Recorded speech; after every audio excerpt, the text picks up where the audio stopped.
The first thing that is going to happen, and it may need to be precipitated by a crisis, is people are going to have to compromise on both sides in some way. And so, while, we do seek to have forward-looking environmental regulations, we also need to think about their impact on the economy and on some of these middle-class jobs.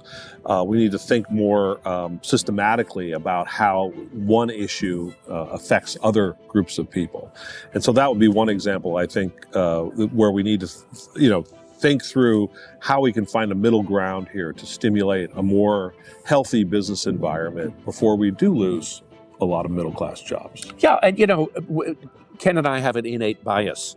We're both professors of management science, right? So where we come from, we like decisions to be made rationally with the full panoply of variables in front of you so that you can make those kinds of compromises and look at it. Today, we have such an alarmist society on both sides of the equation. We have environmental alarmists, we have business alarmists that are saying, oh my God, it's going to end tomorrow.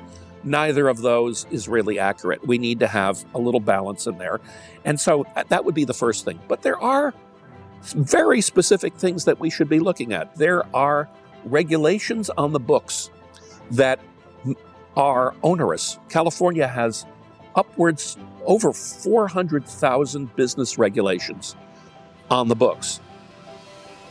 Other states that protect their businesses, protect their people just as well, have a quarter of that number. So imagine the cost to a business of just keeping track of these regulations and filing requirements and all these kinds of things. It drives up the cost. So we need, I think, a regulatory reform review to be able to kind of streamline the existing things that are there. There are also these tiers of regulations, right? There's state regulations, county regulations, and local jurisdictions. So that complicates it even more. That makes it even more difficult. Right. And the other thing is, we have allowed the legal system to be hijacked to bollocks up the approval or disapproval of projects.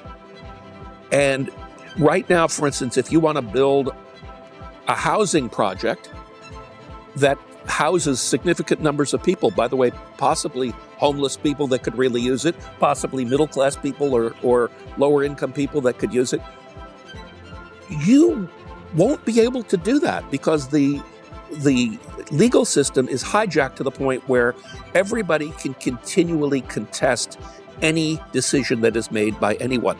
That seems to us to be completely counterproductive. If you were a business person who wanted to invest in a project someplace, and you said, okay, whether it's housing, whether it's whatever it happens to be, could be a factory, could be a distribution center, and you were faced with the decision of, do I put it here in California with a 15-year cycle to get it approved, or do I put it here in Utah or Nevada or Arizona with a 15-month review period? And I know for sure that at some point in time it can't be contested, whatever the outcome is. Where are you going to put your money? So I think this is already having an impact on the investment dollars that are being spent and being invested in California going elsewhere. So that has to change.